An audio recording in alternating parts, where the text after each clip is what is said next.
All right, so you haven't seen me in about 5 days or so. My apologies, life happens. Let's talk about some NHL news of the day, starting with the Vegas Golden Knights, and in particular, the re signing of goalie Malcolm Subban as their backup. Now, to be honest, I wasn't 100% sure this was going to happen just because of his numbers last season. But at the same time, with Vegas's cap issues, and at the rate they probably could get him for, maybe it was inevitable. Now, just some quick stats on him. Of course, he catches left. He's 25 years old. He's from Rexdale, Ontario, Canada. He's 6'2", 200 pounds. Last season, in 21 games, he had a 2.93 goals against average and a .902 save percentage. The year before that, in which was his best year in the NHL number-wise, in 22 games, he had a 2.68 goals against average and a .910 save percentage.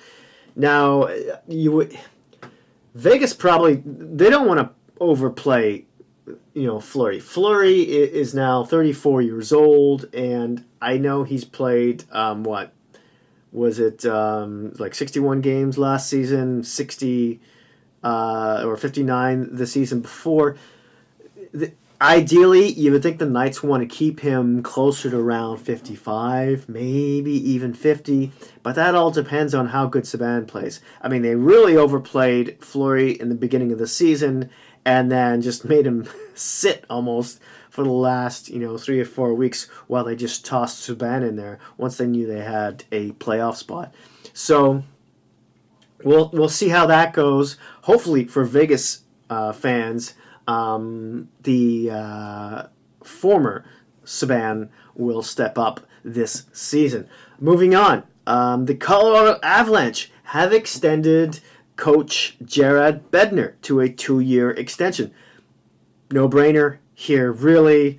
He's done really well with the team. Now, the 47-year-old helped the Avalanche skate to a 38-30-14 record, and they reached the second round of the playoffs, obviously eliminating the Calgary Flames. Bednar was hired in August of 2016, if you remember, after Patrick Roy surprisingly kind of walked and resigned from the team in that same summer. Now, he was named a finalist for the Jack Adams Award for the 2017-18 campaign, in which he improved the team's point status by 47. Yeah. So there you have it. I'm sure Colorado fans are pretty happy about that. And again, that's not a shock to anyone. Next bit of news here. There's been a trade with the Buffalo Sabres and the Chicago Blackhawks. So Chicago gets forward Alexander Steen, and the Sabres get right shot defenseman Henry Jokiharju. Right off the bat, I mean, Alexander Steen has a higher ceiling, and they're two different players. It's a bit tough to compare. But Steen's got the higher ceiling. Jokiharju is probably the safer player in terms of how he'll do well in the NHL. I'm a smidgen surprised that the Blackhawks would give up on Jokiharju so soon, but maybe it was just too tempting in order to see what they could do with Alexander Steen. You've seen what they did with Dylan Strome as a reclamation project last year when they acquired him from the Arizona Coyotes. Of course, he joined his ex-teammate from the minors in Alex DeBrincat on the second line, and they just tore up the league, and Chicago did really well in that second half of the season. They were a big reason behind that. So Henry Jokiharju, if you're not familiar with him, right shot, right defenseman. He's only 20 years old.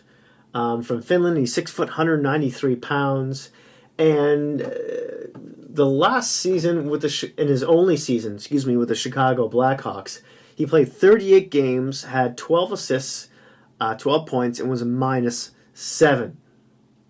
Now, he has done decently internationally speaking, And in the AHL in 30 games, he had 17 points and was a +7. So knowing that defensemen usually develop a little slower than the rest, and him being a right shot, I guess that's where a bit of surprise kind of comes to me. Now, I mean, both teams have these players on categorized, at least in cap friendly, under in the minors. Both of them are signed for 2 more years, but before they become an RFA. But yeah, I mean, knowing what right shot defensemen are and how valuable they can be, Buffalo's now got a ton of them. They've got now on their roster, mind you, Zach Bosnian, I believe, is injured and he won't start the season. But there's also Rasmus Ristolainen, Colin Miller, who they acquired from Vegas, stole, and there's Brandon Montour, and then there's Casey Nelson at age 26. But it's rare for a team to not have at least one left shot defenseman playing on the right hand side, and now Buffalo kind of has that in riches right now, especially if they decide to bring up Yoki Haira at some point. Maybe they'll let him develop in the AHL for a full season more, and just give him some real time down there. I guess Chicago, with their when they they're with their acquisitions. I couldn't think of that word for some reason. Of Calvin DeHaan and Oli Mata in the off season. I mean, they're both left shot defensemen. Maybe they made him somewhat expendable. One of those left shot defensemen got to be playing the right side, because the righties in Chicago right now are Brent Seabrook and Connor Murphy. So yeah, I'd love to hear from Chicago fans there who you think will also be playing the right side in the second or third pairing. I would think. Now let's talk about Alexander Nylander. Now he plays both wings. He's a right shot. He's only 21 years old. He is. How could I remiss without saying he's William Nylander's brother of the Toronto Maple Leafs. He was born in Calgary. He's 6'1", 192 pounds, and he's been up and down, back and forth between the Bigs and the AHL. He's done quite well internationally, which is strange about Nylander. In 2016-17 was his first cup of coffee with the Sabres, in which he played 4 games with 1 point and a -2. In the AHL in that same year/season, in 65 games, he had 28 points and was a -24. He definitely had some issues to iron out. So you might think, is that on the development side where Buffalo kind of fell short with this guy? Buffalo fans, I would love to hear your insight on this. Now, in his second season with Buffalo, he had another cup of coffee with them with 3 games, and he had 1 goal and was a -3. And then in the AHL in that same season, in 51 games, 8 goals, 19 assists, 27 points, and he was a +3. So his plus-minus, his defensive game seems to have turned around a little bit there. And then in 2018-19, in 12 games, he had 4 points, 2 goals, 2 assists. He was a -4, not too shabby. In the AHL, he played 49 games with 12 goals and 31 points, and he was a +11. So there seems to be some development there. Maybe he's a bit of a late bloomer. I'm sure Chicago's hoping on that. Maybe they'll keep him down in the AHL for a full season as well. You would look at his numbers and think perhaps he would need to be, and compare them to his international numbers, and think maybe he should be playing with some more talented players at the forward position. We'll see. Well, I'm very curious to see where Chicago starts him. If they just let him marinate another year in the AHL, and then bring him up, for a cup of coffee towards the end of the season and see what he's like there. we'll see what happens. Moving on. Who do I think wins this trade? It's hard to say. Because of Steen's roof, I gotta say Chicago, but Buffalo's got another right shot defenseman.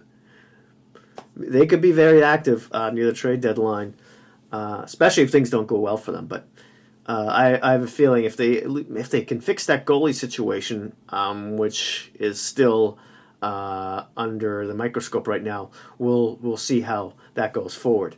Moving on, let's talk about Ty Rattie, formerly of the Edmonton Oilers, has signed in the KHL with Locomotive.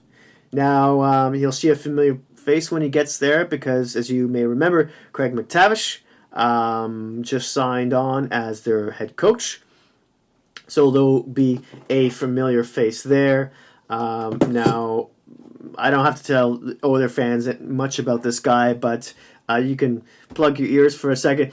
He was an unrestricted free agent who wasn't qualified by Holland this year. Now, the 26-year-old registered 5 goals and 9 points in 14 games in the 2017-18 season towards the end with Connor McDavid. So a lot of people thought he had a bunch of promise, and then they brought him back for the next season, and it didn't turn out. He was recalled, by the way, out of the AHL Bakersfield Condors. And yeah, 2018 didn't really end up in much for him. He was originally a 2011 pick, second round pick of the St. Louis Blues, who managed only 11 points in 50 games this past season with Edmonton. Rattie has spent 64 of his 99 career NHL games with the Oilers. Another Oiler winger bites the dust. Let's see what he does in the KHL. Now, next up, a bit of sad news here.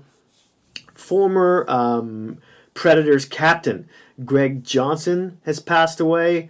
Admittedly, I don't have much memory of him, but he died at age 48. The cause of death was not announced, but in 12 NHL seasons, he played 785 games between Detroit, Pittsburgh, Chicago, and Nashville, where he had in total 185 goals and 224 assists. Last bit of news, which isn't really news. It's a rumor, a very thin one at that. Just something I happened to catch on floating around social media there about Tyson Barrie, now of the Toronto Maple Leafs. Apparently there's talk that the Leafs are trying to sign him, trying to extend him before he hits UFA status, and that they might even be looking at an 8-year deal. Now, I know you're like, Leafs don't have any money. There's no money. But the thing is, the Leafs got to do something after next season, about their defense, because every single one of them, with the exception of Morgan Riley, is either a UFA or an RFA. The RFAs are Travis Dermott, which I know they'll re-sign. He doesn't have any arbitration rights, by the way. The other RFA is Ben Harper, who they just acquired at age 24 from the Ottawa Senators, left shot defenseman. I don't see the Leafs maybe in the minors. That's the only contract I see him getting. Unless he plays a bottom pairing this season and he surprises. But I don't know. I don't think that's going to happen at all. The other UFAs the Leafs have, Cody Ceci, who they signed at $4.5 million. I still can't believe that. At age 25, he's most likely, he is a right shot defenseman, but unless he really shocks everyone with his play, I'm pretty sure he's going to walk at the end of the season. I don't see the Leafs re-signing him. That's $4.5 million right there that they have available. Then Jake Muzzin at age 30 will be a UFA as well. He's been making $4 million in his last year. So right there, it's $8.5 million. It's rumored a week ago there was talks about how Barrie was looking for as much as $8 million on his next contract. So this is why I'm kind of getting into the numbers. I guess I should have said that before I jumped in here.